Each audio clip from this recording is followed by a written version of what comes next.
Hello students, class 9th ICSC। कैसे हैं आप लोग? लास्ट क्लास में हम लोग पढ़ रहे थे टिश्यूज़। याद होगा कुछ? हाँ जी, तो लास्ट क्लास में कंप्लीट कराया था। सबसे पहले आप लोगों को बताया था कि टिश्यूज़ क्या होते हैं, क्या समझते हैं टिश्यू से। देन हम लोगों ने डिस्कस किया था कि जो लिविंग ऑर्गेनिजम्स हैं, लिविंग क्रिएचर्स हैं, उनकी बॉडी में भाई सेल तो होंगे ही नेचुरल, बट जो सेल से मिलकर के टिश्यूज़ तैयार होते हैं वो टिश्यूज़ दो तरीके के मिलते हैं लिविंग वर्ल्ड में। ठीक है, अगर प्लांट बॉडी है तो प्लांट टिश्यूज़, एनिमल बॉडी है तो एनिमल टिश्यूज़। ओके, ये सब डिस्कस किया था हम लोगों ने। उसके बाद प्लांट टिश्यूज़ में प्लांट टिश्यूज़ स्टार्ट करवाए थे। तो प्लांट टिश्यूज़ में आप लोगों को बताया था कि दो तरीके के टिश्यूज़ हैं मेनली। नंबर 1 मेरिस्टेमेटिक और दूसरा कौन सा है? परमानेंट। ठीक है, मेरिस्टेमेटिक टिश्यू वो टिश्यू थे जो कॉन्टिन्यूसली डिवाइड करते हैं। ठीक है, दे डिवाइड कॉन्टिन्यूसली और उन्हीं की वजह से प्लांट की ग्रोथ होती है, चाहे वो रूट्स की लेंथ बढ़ाना हो, चाहे वो स्टेम की हाइट बढ़ाना हो। ठीक है, तो ये सारे काम जो है मेरिस्टेमेटिक टिश्यू करते हैं। ऐसे ही प्लांट का गर्थ बढ़ाना हो, डायमीटर बढ़ाना हो, तो ये सब चीज़ें मेरिस्टेमेटिक टिश्यू की रिस्पॉन्सिबिलिटी है। फिर हमने बात करी थी परमानेंट टिश्यू की। परमानेंट टिश्यूज़ वो टिश्यूज़ थे, नाम ही परमानेंट है ना, तो ये तो स्पेशलाइज्ड है, ये कमिटेड है किसी पर्टिकुलर फंक्शन को परफॉर्म करने के लिए। तो इसका पूरा आप लोगों को मैकेनिज़्म बताया था कि परमानेंट टिश्यू कैसे बनते हैं, कौन से सेल से बनते हैं, ओके, कौन सा प्रोसेस होता है जिसकी वजह से परमानेंट टिश्यू फॉर्म्ड होते हैं। तो ये सारी बातें हम लोगों ने डिस्कस करी थी। अच्छा, तो अब ये सब चीज़ें आप लोग रिवाइज करते रहो अपने लेवल पर। फाइन। परमानेंट टिश्यू जो है इसी की बात आगे कंटिन्यू करते हैं। तो ये आप लोगों को बताया था कि process is differentiation. Differentiation process होता है और उस प्रोसेस के ज़रिए परमानेंट टिश्यू फॉर्म्ड होते हैं। फाइन।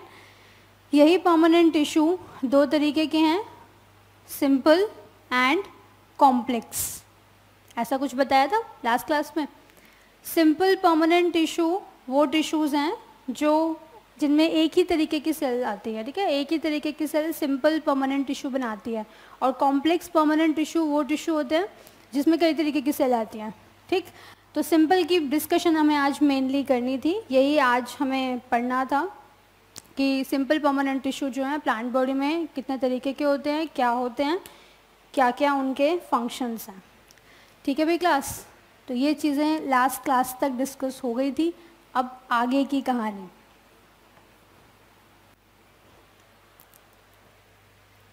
देखो, तो जो प्लांट बॉडी है, प्लांट बॉडी ग्रीन कलर से दिखाते हैं, ठीक है, ताकि थोड़ा, ये है प्लांट बॉडी, ये है ग्राउंड, ग्राउंड से नीचे वाला पार्ट रूट सिस्टम, ऐसा है ना, और ग्राउंड से ऊपर वाला पार्ट शूट सिस्टम। ओके, ठीक है। तो हमने लास्ट क्लास तक डिस्कस किया था कि ये पूरी प्लांट बॉडी जो है, इस प्लांट बॉडी में भाई प्लांट है तो एक लिविंग क्रिएचर है, और आप लोगों को फ्रॉम द डे 1 ये बताया जा रहा है कि living organisms are made up of cell, ऐसा बताया जा रहा है ना। ठीक है, तो लिविंग ऑर्गेनिज्म अगर सेल से मिलके बने हैं तो plant body is also a living body, तो इसमें भी सेल होगा। और सेल हैं तो सेल से मिलके क्या बनते हैं? टिश्यूज़, टिश्यूज़ भी होंगे, ऐसा होगा ना। तो सेल से मिलकर बने टिश्यूज़। अब यही टिश्यूज़ प्लांट बॉडी में दो तरीके के, एक तो मेरिस्टेमेटिक और दूसरे परमानेंट। फाइन। तो जो टिश्यूज़ कंटिन्यूसली डिवाइड करते हैं, जिनका सिर्फ काम डिवीजन का है, वो हो गए मेरिस्टेमेटिक, और जो फंक्शन परफॉर्म कर रहे हैं पर्टिकुलर, उन्हें आप क्या बोलेंगे? परमानेंट। ठीक है, तो परमानेंट में सबसे पहले हम बात कर रहे हैं सिंपल परमानेंट टिश्यू की। ठीक, तो ये जो प्लांट बॉडी है, इस प्लांट बॉडी में सिंपल परमानेंट टिश्यू तीन तरीके के होते हैं, अलग अलग जगह पर मिलते हैं। ठीक है, जैसे ये नॉर्मल मैंने प्लांट बॉडी दिखा दी, तो इस प्लांट बॉडी में आपको अलग अलग जगह सिंपल टिश्यू देखने को मिलेंगे। ओके, जैसे मेरिस्टेमेटिक के केस में था, वो रूट की टिप पर भी थे, शूट की टिप पर भी थे, है ना। ऐसे लेटरल मेरिस्टम ठीक बार्क के बिलो था, ये सब चीज़ें हम लोगों ने पढ़ रखी है। उसके बाद सेम जो कंसेप्ट है वो सिंपल पर भी अप्लाई होता है। Simple permanent tissue plant body में अलग अलग जगह मिलते हैं। तो जैसे हम बात करें, पहले ध्यान से समझना है, सब लिखवाया जाएगा आप लोगों को। इनको सिंपल क्यों बोला, ये बता दिया गया था लास्ट क्लास में, क्योंकि एक ही तरीके की सेल्स यहाँ पर मिलती हैं, ठीक है, इसीलिए सिंपल। ज़्यादा कॉम्प्लेक्सिटी नहीं है, क्योंकि जब डिफरेंट डिफरेंट तरीके की चीज़ें आएंगी तो कॉम्प्लेक्सिटी जनरेट होती है, बट क्योंकि यहाँ पर एक ही तरीके की सेल है इस वजह से सिंपल। तो ये 3 तरीके के होते हैं, एक होते हैं पैरेन्काइमा, दूसरे collenchyma and the third one sclerenchyma. ठीक है भाई क्लास, ओके। तो पैरेन्काइमा का रोल समझते हैं। तो ये सिंपल टिश्यू हैं, तो ये डिवाइड तो करेंगे नहीं, है ना, डिवीजन तो परफॉर्म करेंगे नहीं। तो डिवीजन परफॉर्म नहीं करेंगे तो कुछ फंक्शन परफॉर्म करेंगे। तो इसमें जो पैरेन्काइमा टिश्यू है, अगर मैं इसका एक रफ डायग्राम ड्रॉ करूं कुछ इस तरीके से, पैरेन्काइमा, तो इसकी एक एक सेल को आप बोलेंगे पैरेन्काइमेटस सेल। एक सेल को बोला पैरेन्काइमेटस सेल, और उससे बनने वाले इस टिश्यू को बोलेंगे पैरेन्काइमा, ठीक है। तो टिश्यू का नाम तो हो गया पैरेन्काइमा, एक सेल का नाम हो गया पैरेन्काइमेटस सेल। अब आप लोग देख रहे हो कि आपको यहाँ पर सारी सेल्स एक जैसी ही दिखाई दे रही हैं, ऐसा तो कुछ डिफरेंट कुछ आ नहीं रहा, कोई वेरिएशन नहीं आ रही। अब क्योंकि सब एक जैसी दिखाई दे रही हैं, इसीलिए कौन सी कैटेगरी में है, सिंपल की कैटेगरी में। फाइन, आप लोग पीछे का ज़रूर रिवाइज करते रहे भाई, अदरवाइज लिंक करने में प्रॉब्लम आएगी, ओके, और ये फिर बहुत डिफिकल्ट होता है। अब ऐसा तो है नहीं मैं पूरा लेक्चर दोबारा बताऊँ आप लोगों को, ठीक है, इसलिए पीछे का थोड़ा देखते रहो। तो सिंपल परमानेंट टिश्यू में ये सारे के सारे जो सेल्स हैं आपको एक जैसी अपीयर हो रही हैं, एक तरीके की सेल्स हैं, इसीलिए सिंपल की कैटेगरी में है, ओके। तो अब ये परमानेंट टिश्यू हैं, इनमें क्या खास बात होती है, ये कहाँ कहाँ मिलते हैं अभी बताया जाएगा। पहले इसके बारे में कुछ और जान लेते हैं। देखो, तो ये जो सेल है पैरेन्काइमेटस सेल, इससे बनने वाले टिश्यू पैरेन्काइमा, इनकी क्या खास बात होती है, ये 2 मेनली फंक्शन परफॉर्म करते हैं। कौन कौन से, एक तो नंबर 1 फूड स्टोरेज, ठीक है। फूड स्टोरेज का मतलब क्या हुआ कि जो प्लांट बॉडी है उसमें लीव्स हैं, तो वो फोटोसिंथेसिस भी करेंगी ना, ऐसा है या नहीं, या कोई और करेगा, ठीक है। तो लीव्स फोटोसिंथेसिस करेंगी। अब ये लीव्स जो फोटोसिंथेसिस करेंगी, इनसे फूड मैन्युफैक्चर होगा। अब प्लांट बॉडी को जितना फूड चाहिए अपनी रिक्वायरमेंट को फुलफिल करने के लिए, उतना वो यूज़ कर लेगी, ठीक है। फोटोसिंथेसिस में जो भी फूड बना, प्लांट बॉडी उसे यूज़ कर लेगी जितना उसको रिक्वायर्ड होगा। जो एक्स्ट्रा फूड होगा वो स्टोर होगा, ऐसा है या नहीं। जैसे फॉर एग्जांपल आपको एक लिमिटेड अमाउंट दे दिया, तो उसका कुछ पार्ट आप लोग खर्च कर देते हो, कुछ पार्ट सेव कर लेते हो, ठीक है, जनरली लोगों के साथ होता है। तो वही कंसेप्ट यहाँ भी है कि प्लांट बॉडी ने फूड मैन्युफैक्चर किया, जितना उसको रिक्वायर्ड था उसने यूज़ कर लिया, और बाकी का जो फूड था वो उसने स्टोर कर लिया, ठीक है। तो ये स्टोर कहाँ करेगा, कुछ तो ऐसे टिश्यू होने चाहिए ना जो स्टोरेज का काम करें, क्योंकि प्लांट बॉडी में कुछ सेल्स तो डिवीजन में ही लगी हुई हैं, उनको और कोई काम नहीं है, बस डिवीजन करनी है, जैसे कि मेरिस्टेमेटिक टिश्यू, मेरिस्टेमेटिक सेल्स, ठीक है, जो लास्ट क्लास में हमने पढ़ा था। फिर परमानेंट टिश्यू हैं, उन्हीं को ही कहीं ना कहीं देनी पड़ेगी रिस्पॉन्सिबिलिटी, वही ये काम कर सकते हैं, क्योंकि फूड स्टोरेज एक काम ही है एक तरीके का, ठीक है। तो उसे कहीं ना कहीं किसी ना किसी को तो असाइन करना ही पड़ेगा।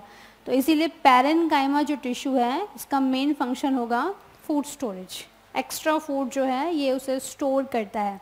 तो आप लोग मुझे ज़रा जल्दी से बताओ कि फूड स्टोरेज सेल के कौन से ऑर्गेनल में होता है, क्योंकि ये सब चीज़ें हम लोग डिस्कस कर चुके हैं, आप लोगों को पता होगा सेल वाले चैप्टर में।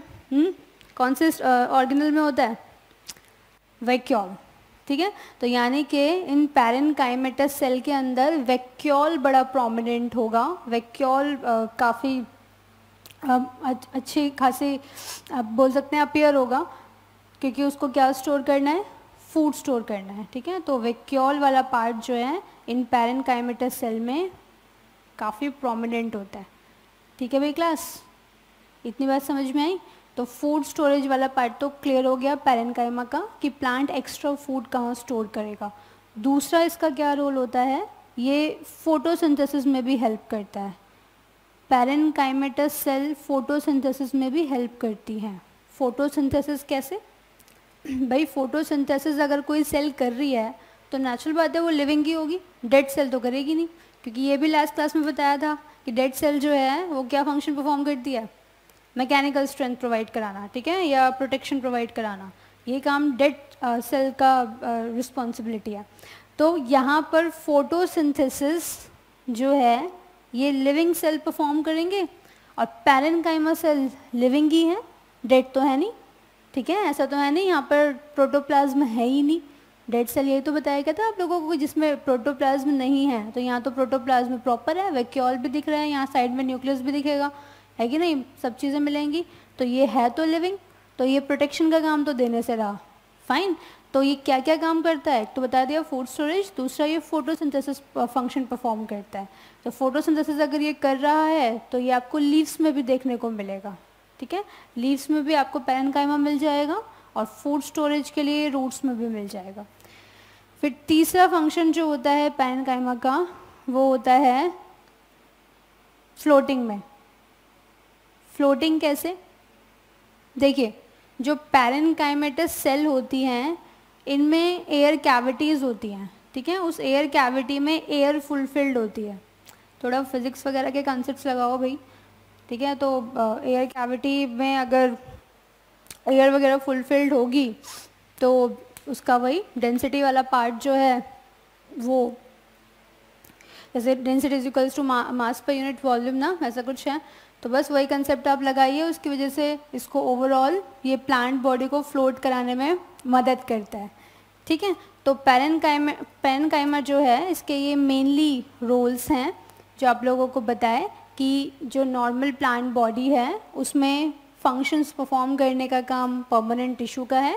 परमानेंट टिश्यू जिनमें एक तरीके की सेल्स आती हैं वो पैरेन्काइमा में फूड स्टोरेज का रोल भी है, पैरेन्काइमा फोटोसिंथेसिस भी करता है, पैरेन्काइमा फ्लोटिंग में भी हेल्प करता है एक्वेटिक प्लांट्स के केस में, ठीक है। तो अगर ये फोटोसिंथेसिस का रोल प्ले कर रहा है तो इसी पैरेन्काइमा को आप बोलेंगे क्लोरेन्काइमा, ठीक है भाई क्लास। ये क्लोर वर्ड जो है किसके लिए लगाते हैं, क्लोरोप्लास्ट से कुछ आया ना, क्लोरोफिल, तो वही इसका मतलब हो ना हो इन पैरेन्काइमा सेल्स में बहुत ज़्यादा क्वांटिटी में कौन सा ऑर्गेनल मिलेगा, क्लोरोप्लास्ट मिलेगा, इसीलिए इसका नाम क्या पड़ा, क्लोरेन्काइमा, ओके।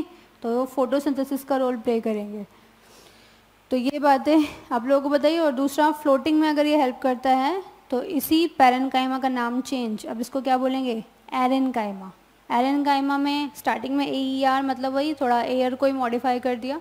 तो जिन पैरेन्काइमा सेल्स में एयर कैविटीज़ प्रेजेंट होंगी और वो उनकी वजह से वो फ्लोटिंग में हेल्प करेंगी प्लांट बॉडी को पानी में फ्लोट कर पाएँ जिससे वो, तो उस पैरेन्काइमा को आप क्या बोल देंगे, एरेन्काइमा, ठीक है। तो ये सब चीज़ें आप लोगों को बताई, ये पर मैं फिर से रिकॉल करा दूँ, अभी फिर से बता दूँगी, अभी जब हम साथ साथ लिखेंगे। तो पहले आप लोग इतना लिख लो, उसके बाद फिर हम आगे पढ़ते हैं कॉलेन्काइमा और स्क्लेरेन्काइमा। बहुत ध्यान से समझिए भाई कंसेप्ट्स, फाइन। एक तो आप लोगों के एग्ज़ाम्स भी आने वाले हैं तो उसमें मोस्ट प्रोबेबली यही सिलेबस रहेगा। सेल तो आपका कंप्लीट हो ही गया है, टिश्यूज़ वाला पार्ट जो अभी ऑन गोइंग है, अभी इस वीक एक लेक्चर और लगा है ना, तो उसमें हम लोग डिस्कस कर लेंगे, काफ़ी पार्ट कंप्लीट हो जाएगा, ठीक है। तो ध्यान से बहुत समझो और रिवीजन अपना प्रॉपर रखो, क्योंकि जो भी चीज़ें आगे पढ़ाई जाती हैं वो पीछे से लिंक्ड ही होती हैं। तो अगर आप पीछे का रिवाइज करके नहीं बैठे हैं तो ये आगे का उतना क्लैरिटी से समझ नहीं आएगा, ठीक है। तो इन बातों का आप थोड़ा ध्यान रखें, पीछे का रिवाइज ज़रूर करके बैठें, थोड़ा देख लिया करो, थोड़ा कष्ट कर लिया करो, और उसके बाद फिर आगे की क्लास को ढंग से समझा करो, ठीक है। और ये आप लोगों के पास रिकॉर्डेड फॉर्म में है ही, तो कोई इशू नहीं, आप बार बार देखो, कोई प्रॉब्लम नहीं, बट कंसेप्ट जो है वो क्लियर होना बहुत ज़रूरी है। तो अब इतनी कहानी आप लोग लिख लो पहले।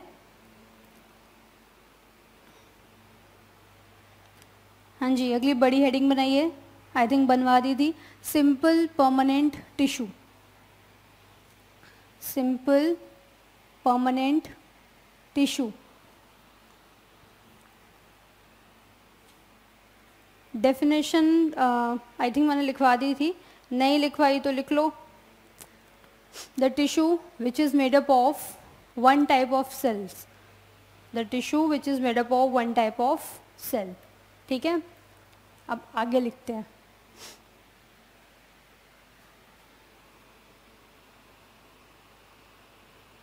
ये कॉन्टिन्यूशन में लिखें अब आप लोग, simple permanent tissue.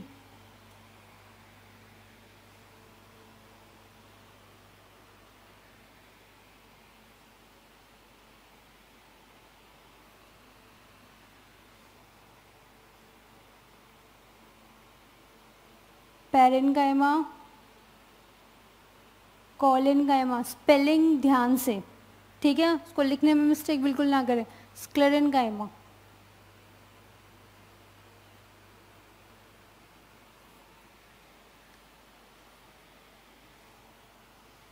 Parenchyma, collenchyma, sclerenchyma. इसमें नंबर 1 हेडिंग बनाओ, पैरेन्काइमा।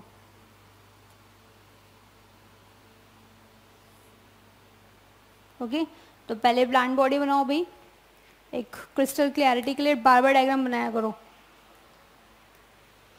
और आप लोगों को बोला भी था डिफरेंट पेन्स का इस्तेमाल करें, कहीं पता चल रहा है ब्लैक ब्लू से ही काम चला रहे हो।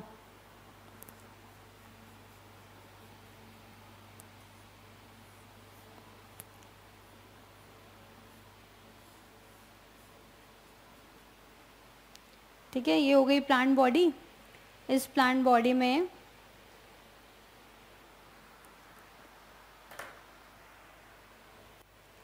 लीफ वाले पार्ट को ले लेते हैं, क्योंकि पैरेन्काइमा तो तीनों जगह ही प्रेजेंट होता है, तो लीफ वाले पार्ट को ही दिखा दो। ठीक है, इसमें कुछ सेल्स हैं,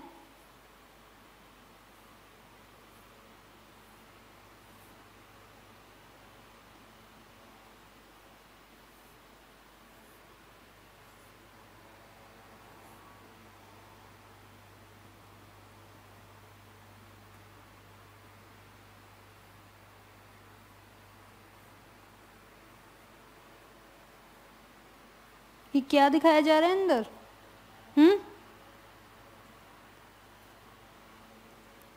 तो ये जो टिश्यू हो गया, ये हो गया पैरेन्काइमा। सारी सेल्स एक जैसी दिखाई दे रही हैं, इसलिए सिंपल है, पैरेन्काइमा। फाइन। उसके बाद इस एक सेल को आप क्या बोलेंगे, पैरेन्काइमेटस सेल, या सिंपल पैरेन्काइमा सेल भी लिख सकते हैं।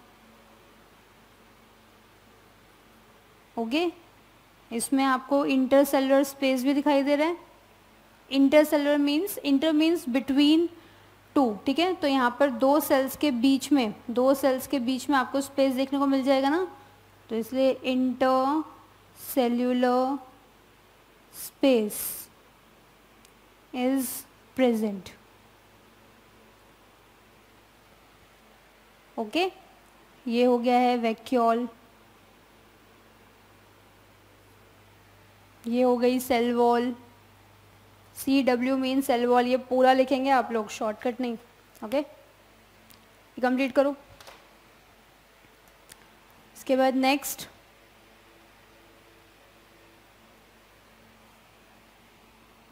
General characteristics, general characteristics of parenchyma. General characteristics of parenchyma. Characteristics का मतलब कि जब भी किसी टिश्यू को आप माइक्रोस्कोप में देखने की कोशिश करो तो कैसे आइडेंटिफाई करेंगे कि ये पैरेन्काइमा है या ये क्लोरेन्काइमा है ना, या फिर ये मेरिस्टेमेटिक टिश्यू है। आप लोगों को लास्ट क्लास में मेरिस्टेमेटिक टिश्यू की भी कैरेक्टरिस्टिक्स बताई थी, ठीक है, बताई थी या नहीं, कि जब कोई टिश्यू आपको दे दिया जाए माइक्रोस्कोप में देखने के लिए, तो कैसे इंटरप्रेट करेंगे कि प्लांट बॉडी में ये मेरिस्टेमेटिक है और या फिर ये परमानेंट है। ठीक है, तो कैरेक्टरिस्टिक का मतलब यही होता है कि जनरल प्रॉपर्टीज़, कि हम कैसे पता लगाएंगे कि इस टिश्यू की बात हो रही है। तो यहाँ जनरल कैरेक्टरिस्टिक्स क्या है, नंबर 1, तो क्या दिख रहा है डायग्राम में आपको, जो दिख रहा है बस वही लिखना है। तो पहले तो आपको इंटरसेलुलर स्पेस देखने को मिल जाएगा, है कि नहीं। तो इंटरसेलुलर स्पेस इज प्रेजेंट, ऐसा है ना।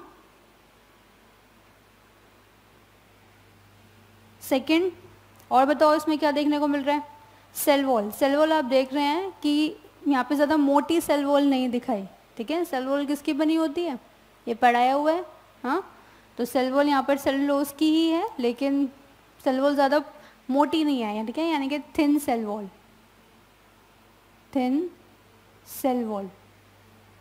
फाइन। तीसरा, और क्या दिख रहा है यहाँ पर, प्रोमिनेंट, प्रोमिनेंट व्हाट, वैक्यूल। क्यों, वो आप लोगों को रीज़न बता ही दिया, क्यों होगा इसके अंदर vacuole, that is very clear. Okay, तो इन जनरल कैरेक्टरिस्टिक्स से आप लोग पता लगा सकते हैं कि जो टिश्यू है that is parenchyma. Okay class, अब आगे इसमें आप लोग क्या करो, पैरेन्काइमा 2 तरीके के, पैरेन्काइमा,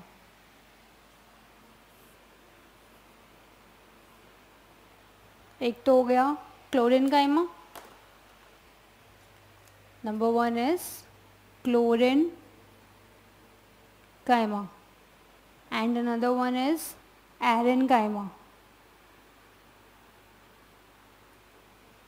ठीक है, याद कैसे रखेंगे, chlorine, chloro word means green, okay, और यहाँ पर इसका मतलब एयर से है, तो क्लोरेन्काइमा में लिखो पैरेन्काइमेटस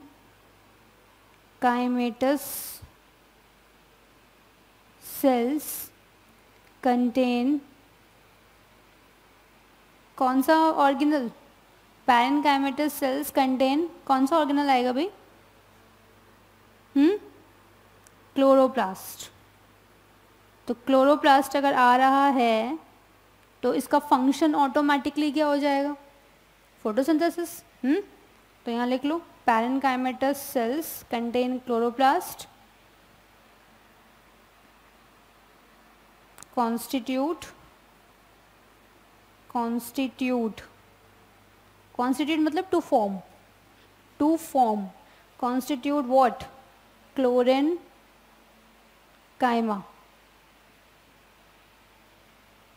ठीक है, ये पहला पॉइंट लिखना है इसमें, और नंबर 2 दूसरा पॉइंट यहाँ लिख रहे हैं, फंक्शन इसका क्या फंक्शन हो जाएगा क्लोरेन्काइमा का, रोल इन फोटोसिंथेसिस। अंडरस्टूड है, क्लोरोप्लास्ट जहाँ आ गया तो उसके पास पिगमेंट भी होगा, क्लोरोफिल। और क्लोरोफिल का रोल तो आप लोगों को पता ही है, बताने की ज़रूरत ही नहीं है, फोटोसिंथेसिस। डन, चलो इसके बाद नेक्स्ट एरेन्काइमा, ये लिखो भाई एरेन्काइमा।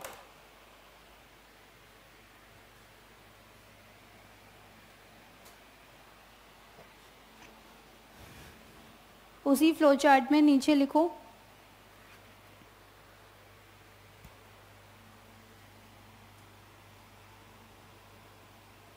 वहीं आप कंटिन्यूएशन में ही लिखना, वहाँ स्पेस नहीं है इसलिए यहाँ लिखवाया जा रहा है। एरेन्काइमा में लिखो parenchymatous cell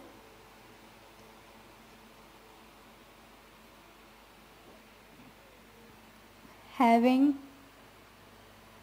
air cavities,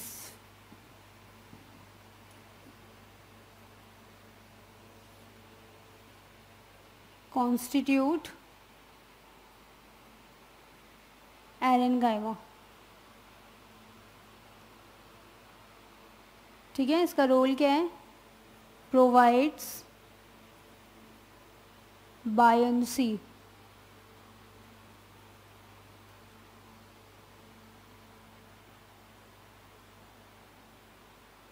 due to which aquatic plants, ठीक है, एक्वेटिक प्लांट्स नहीं है, कहीं एनिमल्स चिपका दें, एक्वेटिक प्लांट्स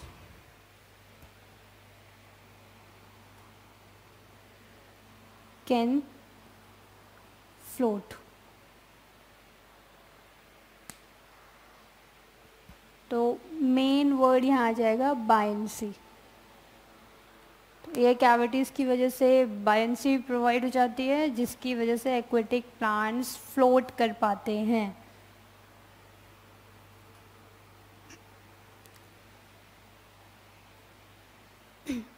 ये अंडरलाइन ज़रूर किया करें, बार बार एक ही बात नहीं कही जाएगी। डन। तो आगे क्वेश्चन बना के लिखो, मेंशन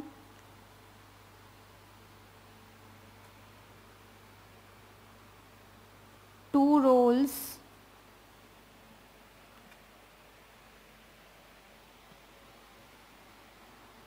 ऑफ, या मेंशन सम रोल्स लिखो भाई, mention some roles of parenchyma. Roles मतलब वही फंक्शन। आंसर,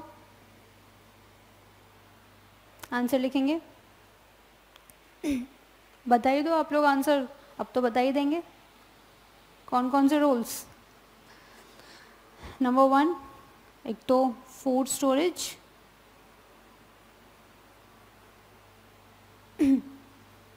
दूसरा फोटोसिंथेसिस, तीसरा हेल्प इन फ्लोटिंग।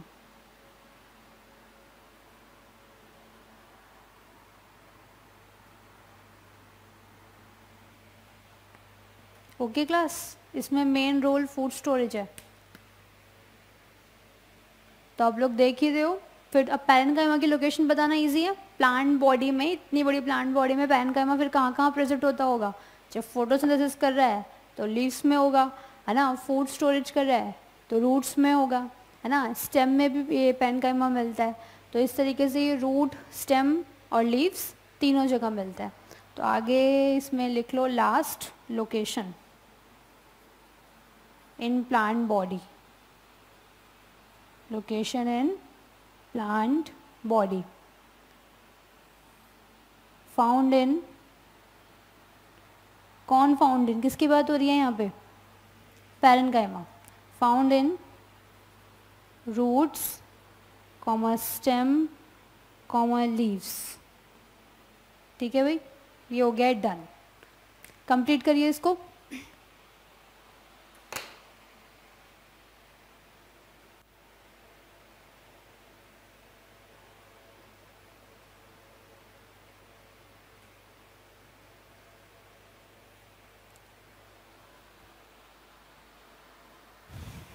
हाँ जी, कंप्लीटेड।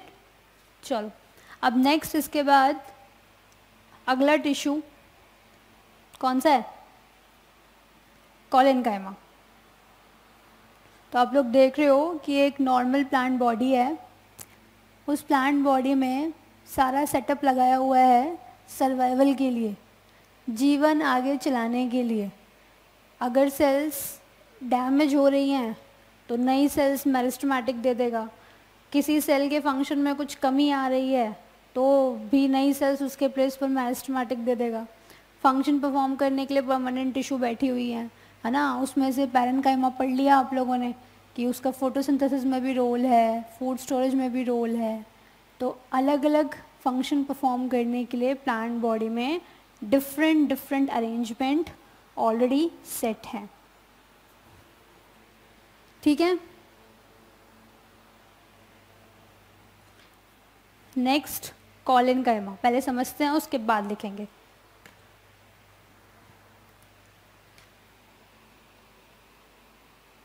कॉलेनकाइमा, ठीक है। अब देखिए भाई इसमें क्या है,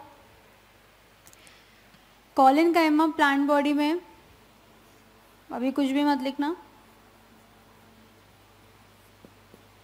ये जो प्लांट बॉडी है, इस प्लांट बॉडी में कॉलेनकाइमा कुछ, जैसे ये मैंने लीफ दिखाई, लीफ जिस पॉइंट से अराइज होती है उस पॉइंट को आप क्या बोलते हैं? नोड। ठीक है, जिस जगह से लीफ अराइज हो रही है उसे बोलेंगे नोड। ऐसे वो जहाँ से अराइज होगी उस पॉइंट को भी क्या बोलेंगे? नोड। तो ये जो नोड वाला पार्ट है, इसी से लीफ अराइज होती है। तो जब कोई भी लीफ अराइज होती है, जैसे मैं इस लीफ को थोड़ा ढंग से ड्रॉ कर दूँ,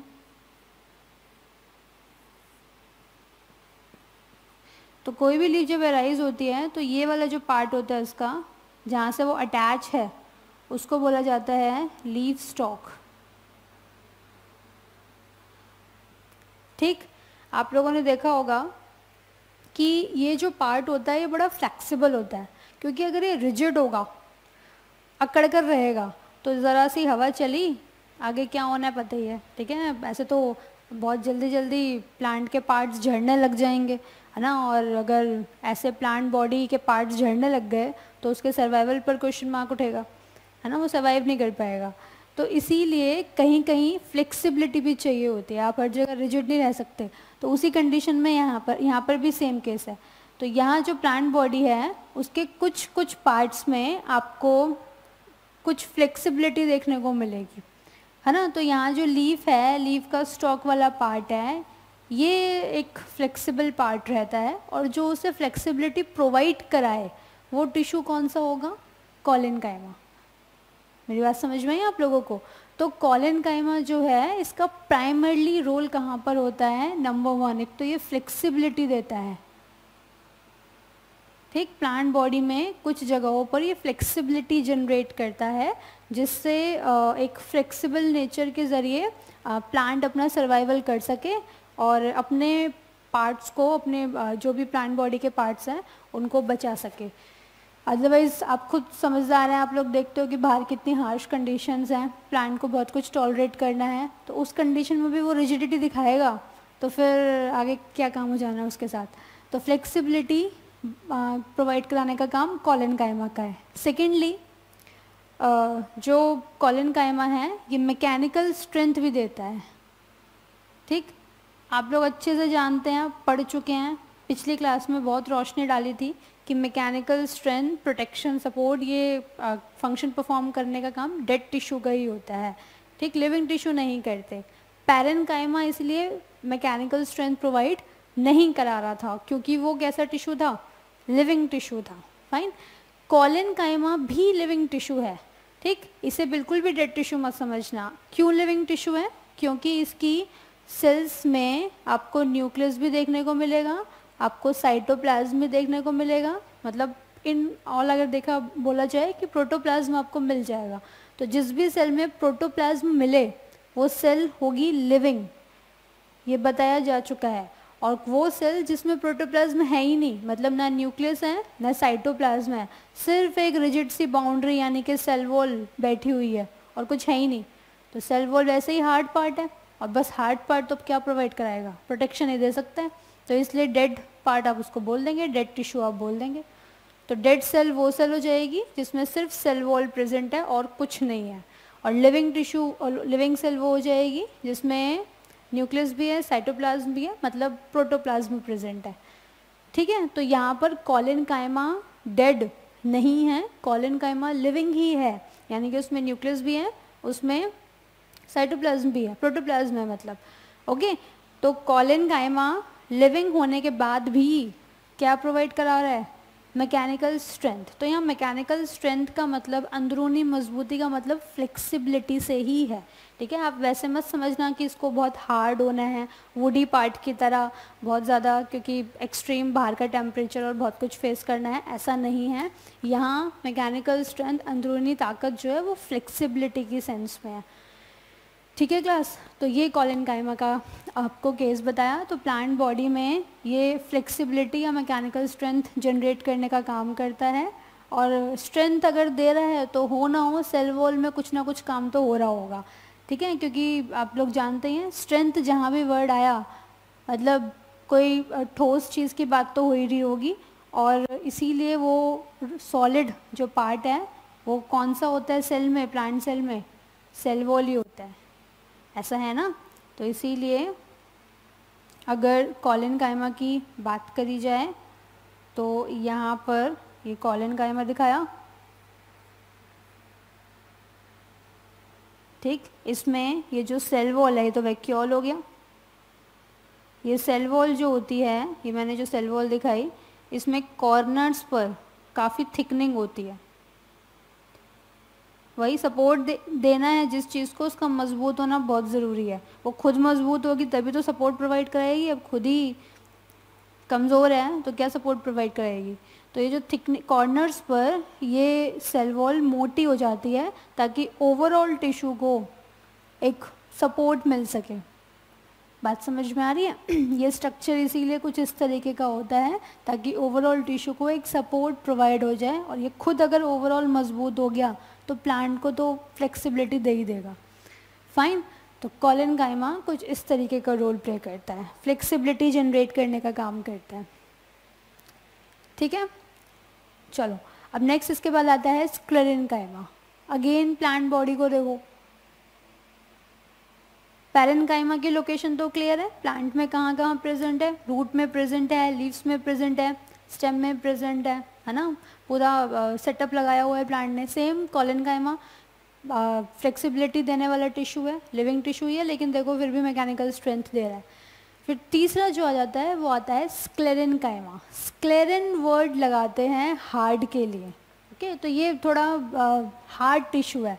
अब हार्ड है तो अब बताओ, आप लोग ही बता दो, लिविंग होगा कि डेड होगा, खुद ही बता दोगे। हाँ, डेड टिश्यू होगा, ठीक है। तो स्क्लेरेनकाइमा एक डेड टिश्यू होता है, ये कम्प्लीटली डेड है। कम्प्लीटली डेड है तो इसमें सेल का कौन सा पार्ट मिलेगा? प्रोटोप्लाज्म मिलेगा या फिर सेल वॉल मिलेगी? कौन सा पार्ट मिलेगा? सेल वॉल मिलेगी, ठीक है। तो यहाँ पर आपको सेल वॉल ही देखने को मिलेगी, आपको यहाँ पर प्रोटोप्लाज्म देखने को नहीं मिलेगा। क्लियर? तो ये स्क्लेरेनकाइमा जो है ये ओनली डेड टिश्यू है, बाकी दोनों लिविंग थे, ठीक। तो ये डेड टिश्यू भी है, और डेड टिश्यू होने की वजह से इसके क्या क्या रोल हो जाएंगे, अभी कुछ भी मत लिखना, सब लिखवाया जाएगा। प्रोटेक्शन, मैकेनिकल स्ट्रेंथ, मतलब वही अंदरूनी मजबूती, मैकेनिकल स्ट्रेंथ, सपोर्ट, ये सारे फंक्शन किसके हो जाएंगे? स्क्लेरेनकाइमा के। जो भी चीज़ हार्ड है वही सब काम करेगी ही करेगी, ओके। कैसा दिखाई देता है स्क्लेरेनकाइमा? देखिए,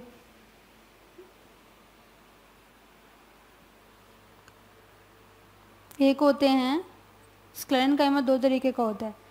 एक होता है फाइबर और दूसरे होते हैं स्क्लेरेट्स।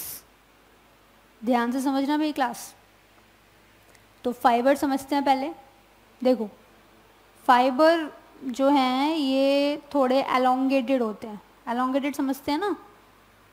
एलोंगेटेड का मतलब जिनकी लेंथ आपको थोड़ी ज़्यादा दिखे।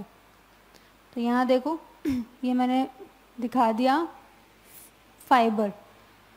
तो ये जो सेल दिखाई, इस सेल में आप देख रहे हो ये पार्ट पूरा क्या है? Cell wall. Cell wall is porous in nature ना, सेल वॉल पोरस होती है, ऐसा हमने cell the unit of life में पढ़ लिया था, आप लोगों को बताया था। रिवीजन बार बार करें, नोटबुक देखते रहें, ये सब पढ़ाया जा चुका है, ओके। तो वही चीज़ यहाँ पर आई है वापस।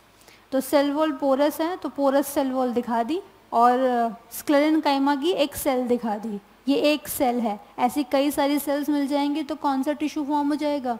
स्क्लेरेनकाइमा टिश्यू फॉर्म हो जाएगा, ठीक है। तो उसकी एक सेल को आपने फाइबर बोला है, जो इस शेप की दिखाई देती है। अगर शेप दूसरी होगी तो वो शेप स्क्लेरेट कही जाएगी। क्या? अभी बताते हैं। तो यहाँ पर जो फाइबर है, इस फाइबर में आप देख रहे हो कि आपको सिर्फ सेल वॉल देखने को मिल रही है, ना तो यहाँ पर कोई साइटोप्लाज्म है, ना यहाँ पर न्यूक्लियस है, सिर्फ और सिर्फ सेल वॉल है। तो इसीलिए इस तरीके की सेल को आपने डेड बोला, और यही डेड सेल मिल करके कौन सा टिश्यू फॉर्म करेगी? स्क्लेरेनकाइमा। बात समझ में आई? तो ये कहाँ प्रेजेंट होते हैं? ये प्रेजेंट होते हैं जाइलम और फ्लोएम में। अभी आगे पढ़ेंगे कि जाइलम और फ्लोएम, आप इसको ऐसे समझ लो, ये एक पाइप है। जैसे ये एक प्लांट है,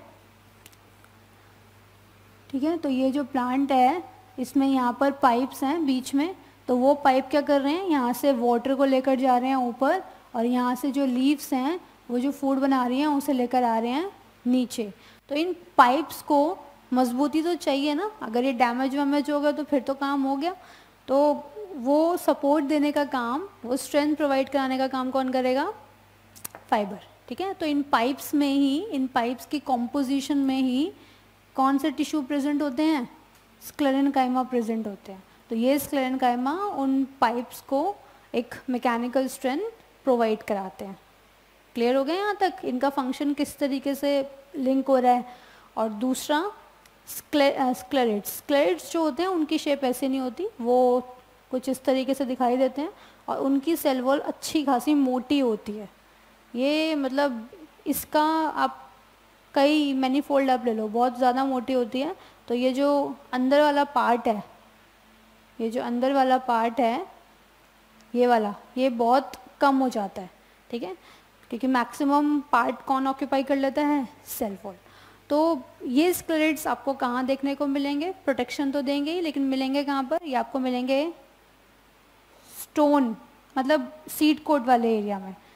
सीड्स आप लोगों ने देखी है, बड़ी हार्ड सी होती हैं, बड़ी टफ सी होती हैं, तो उन्हें वो टफनेस प्रोवाइड कराता कौन है, स्क्लेरेट्स। ठीक है, वहाँ पर स्क्लेरेनकाइमा ही है भाई। सीड एक प्लांट पार्ट है ना, तो उसमें टिश्यूज भी प्रेजेंट होंगे, परमानेंट भी होंगे, कुछ मेरिस्टेमेटिक भी होंगे। तो यहाँ परमानेंट टिश्यू कौन सा होगा सीड में, स्क्लेरेनकाइमा। और स्क्लेरेनकाइमा में मेनली कौन सा होगा, स्क्लेरेट। ठीक है, ये क्यों नहीं होगा, वो क्यों होगा, क्योंकि आप खुद देख रहे हो प्रोटेक्शन सीड को ज़्यादा चाहिए होती है, क्योंकि उसके अंदर नया ऑर्गेनिज्म, नया क्रिएचर बनाने की इंफॉर्मेशन बैठी हुई है। भाई किसी भी सीड को आप मिट्टी में बोओगे तो नई प्लांट बॉडी ग्रो करेगी ना। तो नई प्लांट बॉडी किसकी वजह से ग्रो करी, सीड की वजह से। तो सीड को प्रोटेक्शन चाहिए होगा या नहीं चाहिए होगा, ज़्यादा चाहिए होगा। तो इसीलिए ज़्यादा प्रोटेक्शन इन दोनों में कौन प्रोवाइड कराएगा, स्क्लेरेट्स। फाइन, तो ये कंसेप्ट है, आप लोगों को बता दिया। इतना ही था अभी 9th के लेवल पर, बाकी 11th में और डिटेल कॉन्सेप्ट है। तो पैरेन्काइमा, कॉलेनकाइमा, स्क्लेरेनकाइमा तीनों प्लांट बॉडी में कैसे रोल प्ले कर रहे हैं, I think that is very clear to you. ठीक है, फोटोसिंथेसिस कौन सा टिश्यू करेगा, मैकेनिकल स्ट्रेंथ कौन प्रोवाइड कराएगा, कंप्लीटली डेड कौन है जो प्रोटेक्शन देगा, कहाँ कहाँ पर देगा, पाइप्स को कौन मजबूती दे रहा है, सीड को कौन हार्ड बना रहा है। तो ये सब चीज़ें आप लोगों को बता दी। ठीक है भाई क्लास, अब इतना लिख लो, उसके बाद आगे की बात। राइट डाउन, हेडिंग बनाई थी आपने कॉलेनकाइमा, वापस डायग्राम बनाओ प्लांट का, बनाइए।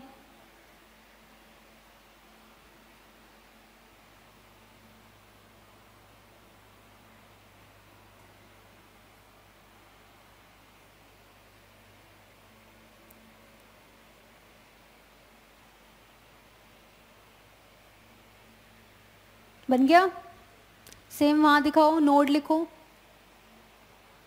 नोड मतलब वो पॉइंट जहाँ से कौन अराइज हो, लीफ। लिखिए इसको अपने लैंग्वेज में। डन, आगे ये है लीफ स्टॉक। ठीक, इसी लीफ स्टॉक को जूम कर दें, करो जूम। कैसे जूम करेंगे, इस पार्ट को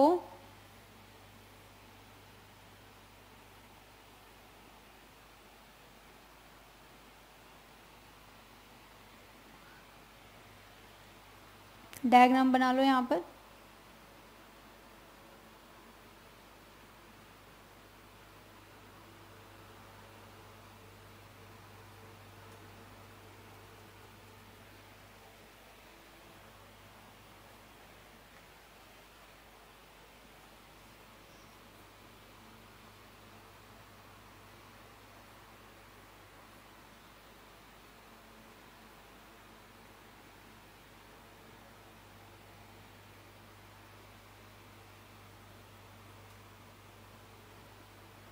ये लाइंस क्यों दिखाई जा रही हैं, ये जो लाइंस हैं, ये जो एक्स्ट्रा लाइन दिखाई है क्यों दिखाई जा रही हैं, मतलब यहाँ पे दूसरी सेल्स होंगी।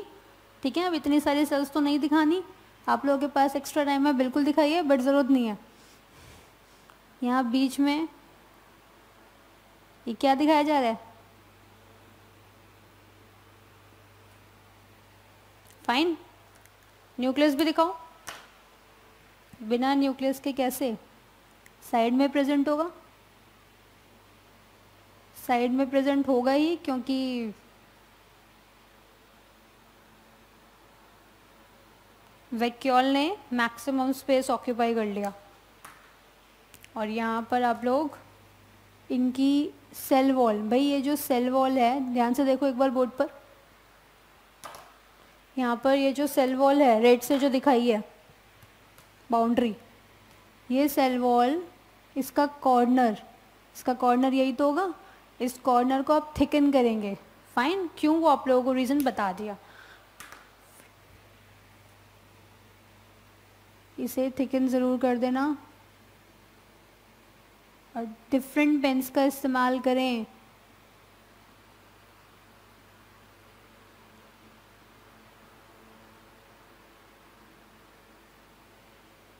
ऐसे सारे कॉर्नर्स करने हैं, एक में दिखा दो, अंडरस्टूड है, सब में ही आएंगे।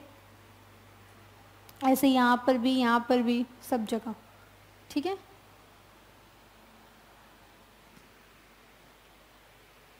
ये हो गया कॉलन काइमा, कॉलन काइमा, फाइन। और यहाँ पर आप लोग लेबलिंग कर लीजिए।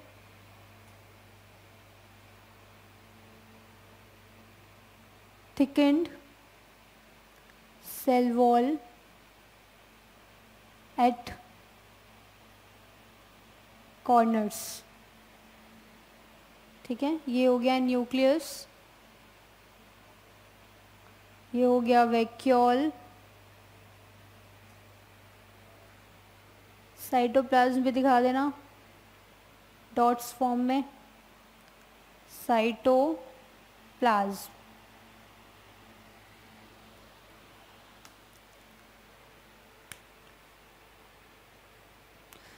तो मुझे डायग्राम देख के जल्दी से बताओ कि जब आप माइक्रोस्कोप में इस टिश्यू को देखने की कोशिश करेंगे, माइक्रोस्कोप में इस टिश्यू को देखने की कोशिश करेंगे तो कैसे फाइंड आउट करेंगे कि ये टिश्यू कॉलन काइमा ही है, पैरेन काइमा नहीं?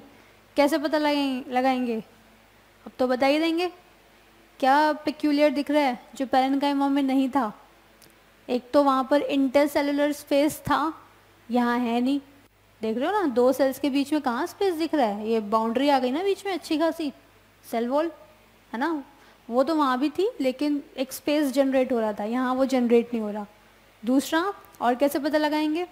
वहाँ पर आपको कॉर्नर्स पर क्या सेल वॉल थिक मिली थी? नहीं मिली थी, जबकि यहाँ तो अच्छी खासी मोटी सेल वॉल है कॉर्नर्स पे। ओके, तो लिख लो characteristics of colon काइमा।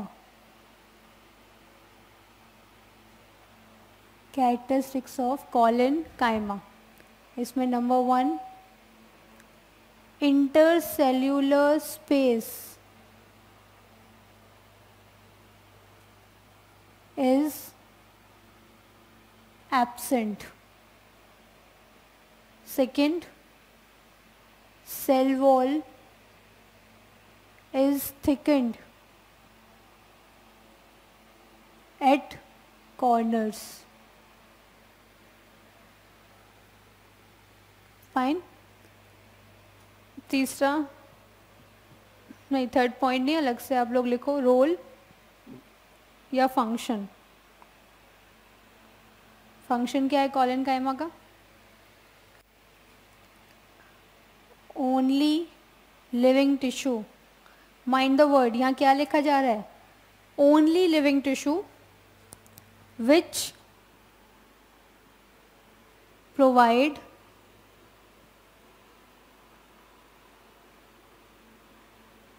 Mechanical strength,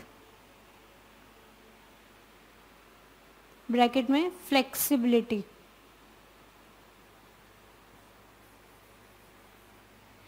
ठीक है, ओनली लिविंग टिश्यू क्यों? क्योंकि जनरली मैकेनिकल स्ट्रेंथ कौन देता है? डेड टिश्यू देते हैं, तो इसीलिए यहाँ ओनली लिखवाया है। ठीक है, ये थोड़ा आप ध्यान रखें। ओनली, ये अपने लेवल पर लिख लिया करो, आप लोगों को अगर ना याद रहे तो। Only living tissue which provide mechanical strength, bracket में flexibility. Location I think diagram में दिखाई दी है, लीव स्टॉक, फाइन, तो और लिखने की ज़रूरत नहीं है, अभी 9th के लेवल पर इतना ही। कंप्लीट करो इसको।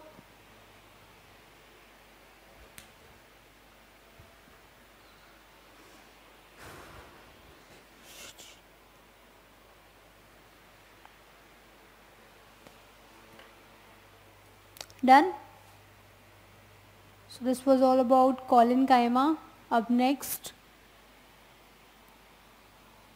थर्ड लिखिए भाई, sclerenchyma।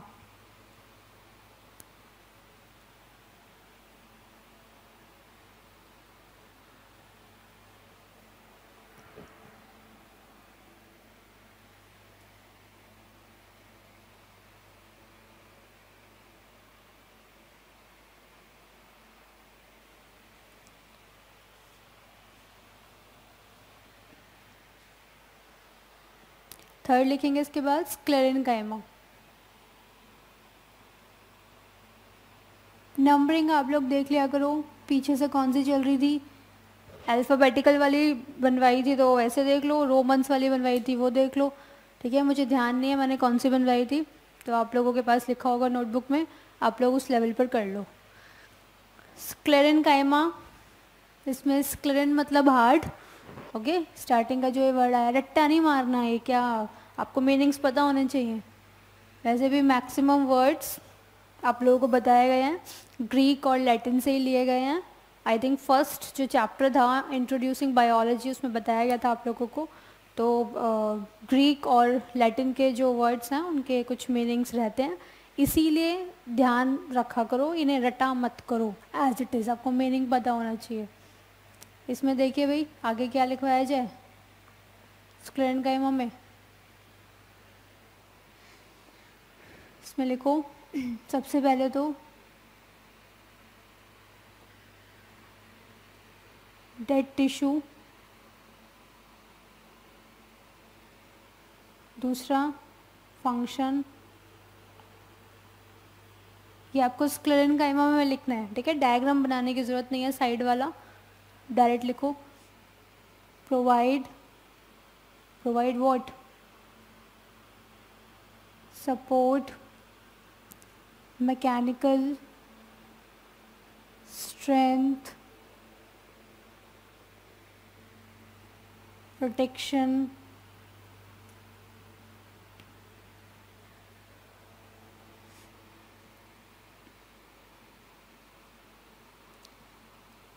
two types of sclerenchymatous,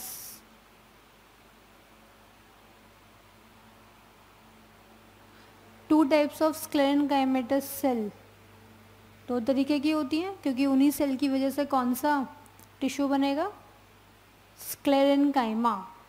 tissue की यूनिट तो सेल है ना, इसमें कोई डाउट तो नहीं, ये आप लोगों को बता दिया गया है बेसिक ऑर्गेनाइजेशन में, पेजेस पलट के देख लीजिए। टू टाइप्स ऑफ स्क्लेरेनकाइमा यहाँ पर लिखो, पहला हो गया फाइबर, इसको डब्बे में पैक कर लेना, और दूसरा स्क्लेरिड,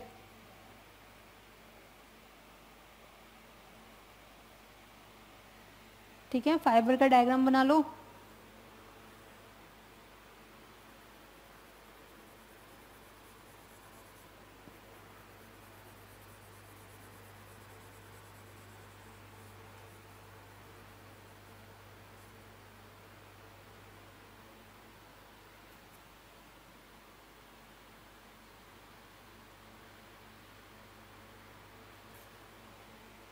इसमें ये है ल्यूमन, ल्यूमन मतलब कैविटी, ओके, एम्प्टी स्पेस जो भी दिखाई दे रहा है। ये हो गया सेल वॉल।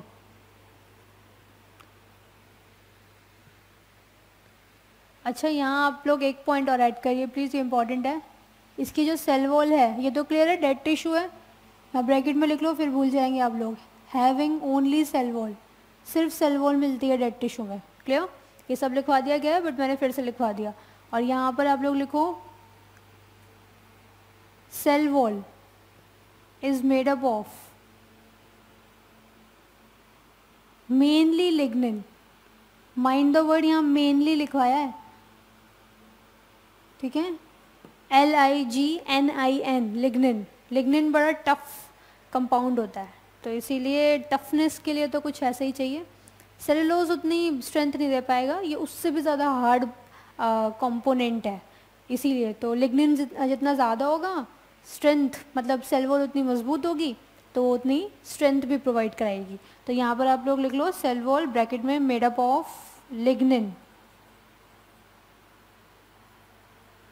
LIGNIN, ठीक है। ये सेलुलोज से भी ज़्यादा हार्ड कंपोनेंट है। और यहाँ लिख लीजिए आप स्क्लेरेट,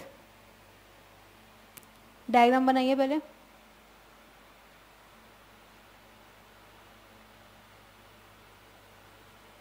इसको डार्क कर देना, शेड मतलब।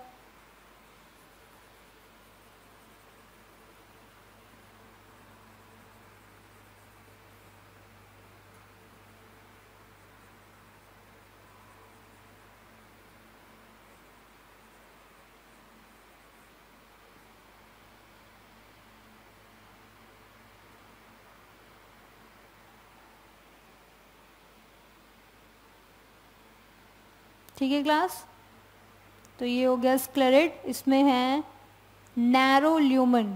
नैरो क्यों?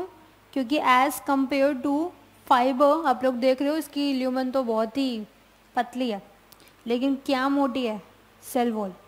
सेल वॉल इज थिक, लेकिन वही लिग्निन की बनी हुई होती है, मैंने इसलिए कॉमन में आप लोगों को कॉमन पॉइंट में लिखवा दिया। Cell wall is thick, narrow lumen. ये फर्स्ट पॉइंट था फाइबर और स्क्लेरेट में। दूसरा पॉइंट यहाँ लिख रहे हैं, आप लोग नीचे लिखना कॉन्टिन्यूएशन में। फाइबर आपको कहाँ मिलेंगे? फाइबर और स्क्लेरेट सेल के नाम है। किसकी सेल के नाम है? स्क्लेरेनकाइमा सेल के नाम है। स्क्लेरेनकाइमा तो टिश्यू हो गया, उस टिश्यू की सेल स्क्लेरेनकाइमेटस सेल, वो दो तरीके की। तो fibre found in xylem comma phloem, ये वहाँ मिलेगा, ओके, जाइलम और फ्लोएम में। और ये कहाँ मिलेंगे? इनका भी लिख लो, sclereids found in sclereid found in seed coat, nuts etcetera, ठीक है। नट्स तो देखे हैं ना, बस उतना ही हार्ड।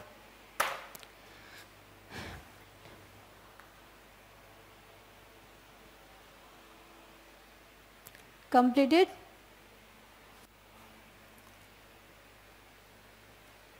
तो आप लोगों को बता दिया कि जो प्लांट बॉडी है, उस प्लांट बॉडी में मैं एक बार ब्रीफ कर देती हूँ, हमने जितना अब तक पढ़ लिया, ताकि आप लोग लिंक कर पाओ कि जो हमारा प्लैनेट है, जो हमारा ग्लोब है, जो धरती है, उस ग्लोब पर प्लांट्स, अभी हम प्लांट की डिस्कशन कर रहे हैं तो इसलिए प्लांट्स ही कंसिडर करते हैं। देखो, तो ये ग्लोब है, अर्थ है, तो यहाँ जो भी लिविंग वर्ल्ड मिल रहा है, ठीक है, जो भी लिविंग क्रिएचर्स हैं, उन लिविंग क्रिएचर्स की बॉडी में सेल है, सेल से टिश्यू बनते हैं, फाइन। तो ये जो टिश्यूज़ हैं ये आपको प्लांट बॉडी में भी मिलेंगे, या आपको एनिमल बॉडी में भी मिलेंगे। तो जो प्लांट बॉडी में टिश्यूज़ मिलेंगे, कुछ टिश्यूज़ ऐसे थे जो कॉन्टिन्यूसली डिवाइड कर रहे थे, which were called as meristematic tissue, ठीक है। तो ये टिश्यूज़ आप लोगों को बता दिए थे कि कहाँ कहाँ प्रेजेंट होंगे प्लांट बॉडी में। कोई रूट की लेंथ बढ़वा रहा है, कोई स्टेम की हाइट बढ़वा रहा है, कोई प्लांट का गर्थ बढ़वा रहा है, कोई लीफ रिपेयरिंग करवा रहा है, ठीक है। तो वो सब मेरिस्टेमेटिक है। तो प्लांट ने अपने आप को पूरा तैयार कर रखा है कि इन केस कोई आके डैमेज वैमेज कर जाए तो एटलीस्ट वो अपने आप को रिपेयर कर सके, नई सेल्स उसकी जगह पर ला सके, due to what? Meristematic tissue, ठीक है। तो ये चीज़ें उसने अपने अंदर कर रखी है यार। दूसरा, उसके पास परमानेंट टिश्यू भी है। परमानेंट टिश्यू में आप लोगों ने सिंपल वाला पार्ट पढ़ लिया। परमानेंट टिश्यू जो सिर्फ फंक्शन करते हैं, डिवीजन नहीं करते, डिवीजन नहीं कर रहे इसलिए परमानेंट है। फाइन, क्योंकि रिन्यू नहीं हो रहे ना एक तरीके से, वो चीज़ जो करने के लिए बने थे बस वही करते आ रहे हैं, कोई डिवीजन करके वो नए नए चीज़ें प्रोड्यूस नहीं कर रहे। तो यहाँ तो सिंपल परमानेंट टिश्यू हम पहले पढ़ा है हम लोगों ने। तो सिंपल परमानेंट टिश्यू में आप लोगों को तीनों बता दिए। तो अब तीनों में कॉमन चीज़ अगर देखो तो तीनों में सेल्स एक तरीके की ही दिखाई दे रही हैं। पैरेन्काइमा में भी एक तरीके की सेल्स दिखाई थी, सारी की सारी सेल्स एक जैसी थी, ठीक है। फिर ऐसे कॉलेनकाइमा में भी देखो सारी सेल्स एक जैसी थी। फिर स्क्लेरेनकाइमा में भी ऐसा ही होगा। तो सब सेल्स एक तरीके की अगर हैं तो सिंपल। और तीनों तरीके के जो टिश्यूज़ हैं, स्क्लेरेनकाइमा, कॉलेनकाइमा और पैरेन्काइमा, इन तीनों के रोल्स भी आपको प्लांट बॉडी में बता दिए। कोई फ्लेक्सिबिलिटी दे रहा है, कोई फोटोसिंथेसिस कर रहा है, कोई फूड स्टोरेज कर रहा है ना, कोई बायोनेसी प्रोवाइड करा रहा है, ओके, कोई मैकेनिकल स्ट्रेंथ दे रहा है।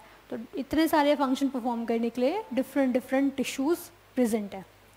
ओके क्लास, तो इतना आप लोग कंप्लीट करो। इसके बाद नेक्स्ट स्टार्ट करते हैं। सिंपल तो पढ़ लिया, तो अब बचा क्या, कॉम्प्लेक्स। एक क्वेश्चन लिखो, उसके बाद करते हैं। लिखिए question. mention the name of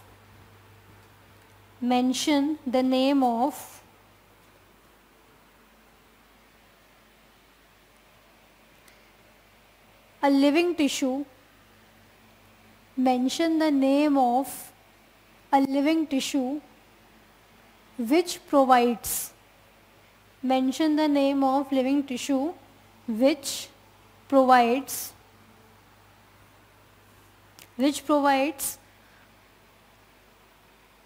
mechanical strength. Which provides mechanical strength. इसमें लिविंग टिश्यू को अंडरलाइन कर देना क्योंकि यही मेन है, अदरवाइज तो पता ही आपको कौन प्रोवाइड कराता है मैकेनिकल स्ट्रेंथ।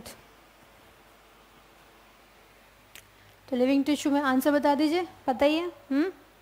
कौन सा टिश्यू, कॉलेनकाइमा, ठीक है, answer will be collenchyma.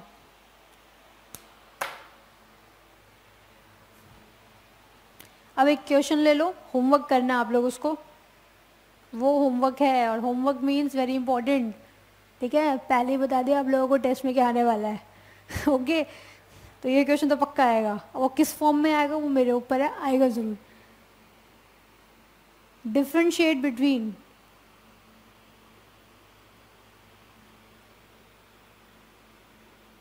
Various types of simple permanent tissue. Okay, differentiate between various types of simple permanent tissue. तो जितने भी हैं जो पढ़ाए गए, जितना भी अभी तक आपको समझ में आया, उसमें आपको डिफरेंस बताना है कि कौन सा टिश्यू दूसरे से कैसे अलग है। ओके, तो जितने पॉइंट्स आप बना सकते हो अपनी क्रिएटिविटी से वो बनाएं। डायग्राम के ज़रिए अपने आंसर को और इलाबोरेटिव करना है तो वो भी आप लोग कर सकते हैं। So it's totally up to you कि कैसे आप लोगों को अपना आंसर प्रेजेंट करना है। ठीक है क्लास, इतना लिखो question.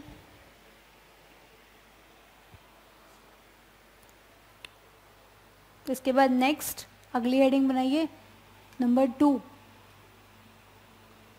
Complex permanent tissue. Complex permanent tissue.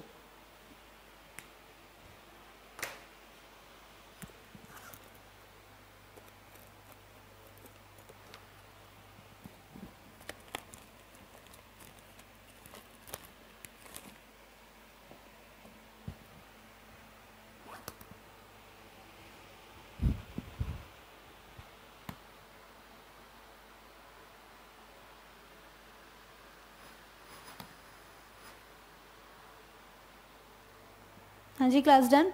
तो कॉम्प्लेक्स परमानेंट टिश्यू में इसमें आगे लिखे,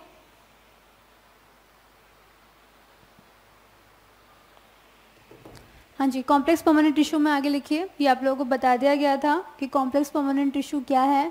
आई थिंक डेफिनेशन पे लिखवा दी थी मैंने, वही लिखना है।